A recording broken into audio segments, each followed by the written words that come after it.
क्रिस्त में मेरे प्यारे भाइयों और बहनों, आज पवित्र माता कलीसिया प्रभु प्रकाश का त्योहार मना रही है। आज के दिन प्रभु यीशु स्वयं को गैर यहूदियों के लिए भी प्रकट होते हैं। आज के पहले पाठ में नबी ईसाइयस हम लोगों से कहते हैं, यरूशलेम उठकर प्रकाशमान हो जा, क्योंकि तेरी ज्योति आ रही है और प्रभु ईश्वर की महिमा तुझ पर उदित हो रही है।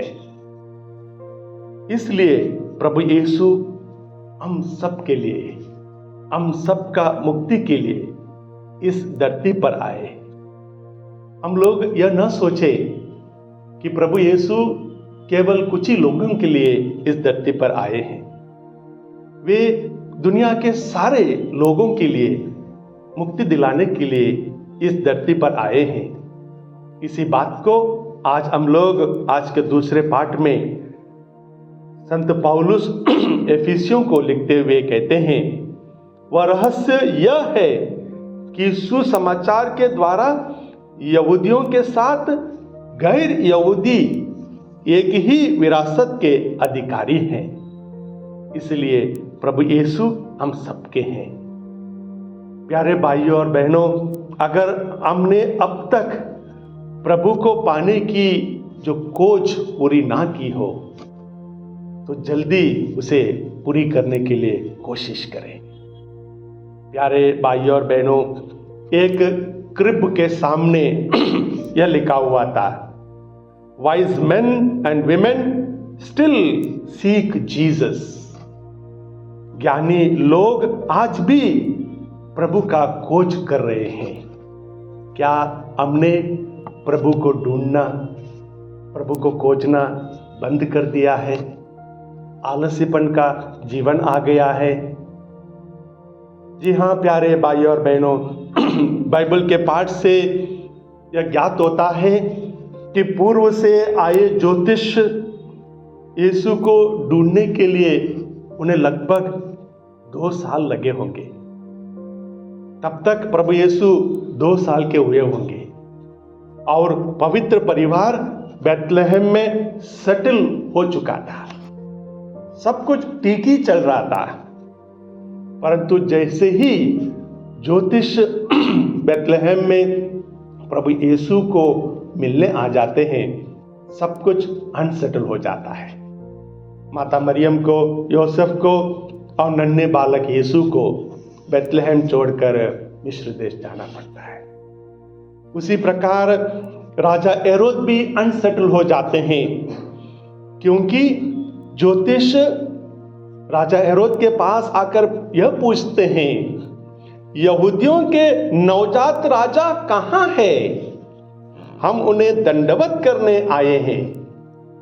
ज्योतिष यह नहीं पूछते कि क्या यहूदियों के राजा का जन्म हुआ है, ऐसा नहीं पूछते हैं। पूछते हैं यहूदियों के नवजात राजा कहाँ है? उन्हें पक्का पता था कि प्रभु यीशु का जन्म हो चुका है।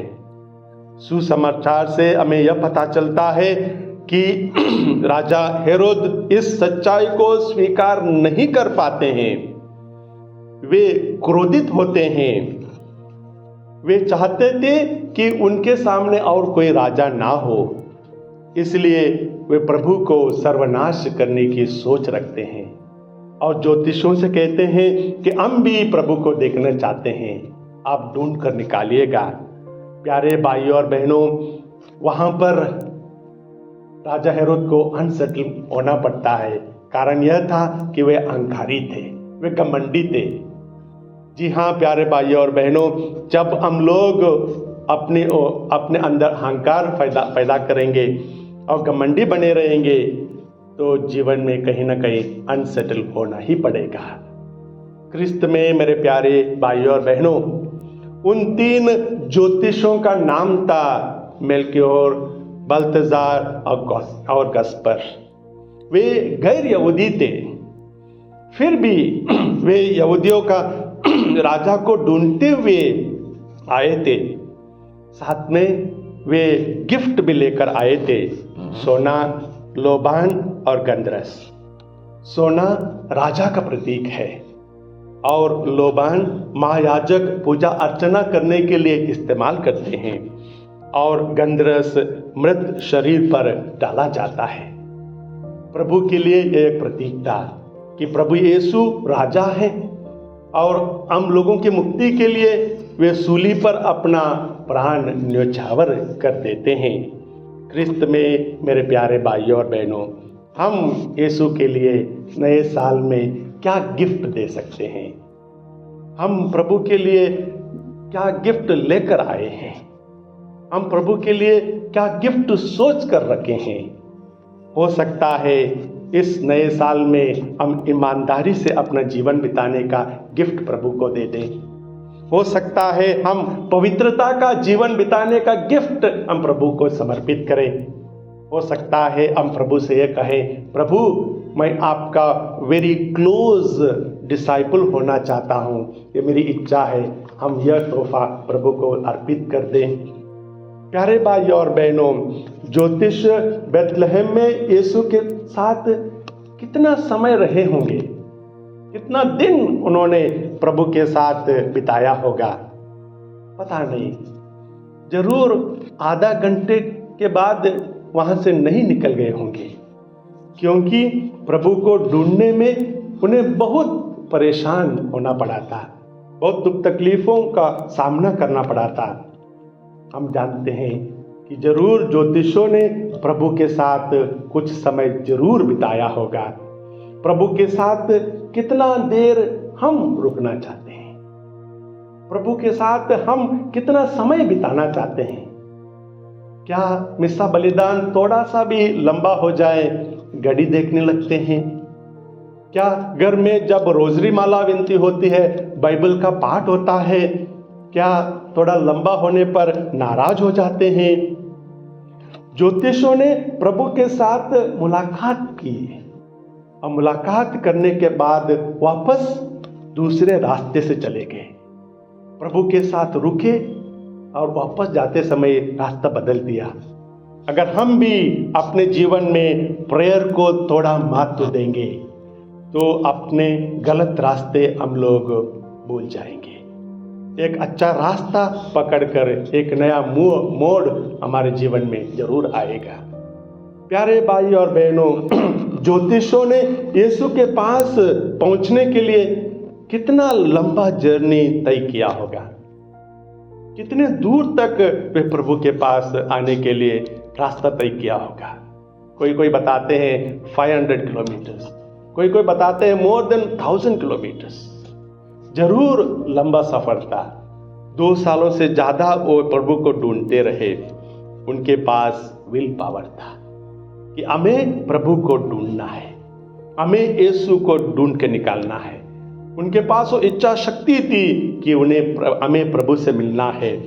हम यीशु के साथ कितना दूर चलने के लिए पसंद करते हैं? 50 साल, 60 साल, 70 साल, कब तक हम प्रभु के साथ अपना जीवन बिताने के लिए तैयार हैं? क्या बीच में हम रुक जाएंगे? क्या दैनिक जीवन में प्रभु के साथ सफर करते समय बीच बीच में रुक जाते हैं? मोबाइल देखने के लिए, व्हाट्सएप करने के लिए, इंटरनेट या गूगल को देखने के लिए या गॉसिप करने के लिए? प्यारे भाइयों और बहनों, हम ज्योतिषों के बारे में बहुत कुछ नहीं जानते हैं, परंतु ज्योतिषों ने जो हमें ज्ञान दिया है वो बहुत पर्याप्त है। वे प्रभु को आराधना करने के लिए, दंडवत करने के लिए प्रभु का खोज करते रहे। प्रभु के लिए वे तोहफा लेकर आए। हमारे लिए एक चैलेंज है कि हम प्रभु को कब तक खोजते रहेंगे? हम प्रभु के लिए क्या तोहफा लेकर आएंगे? क्या हम प्रभु के सामने दंडवत होने के लिए तैयार हैं? आज प्रभु प्रकाश का पर्व है। हम अपने जिंदगी में प्रकाशमान होने के लिए हमेशा प्रभु के साथ अपना जीवन बिताने के लिए कोशिश करें। आमीन।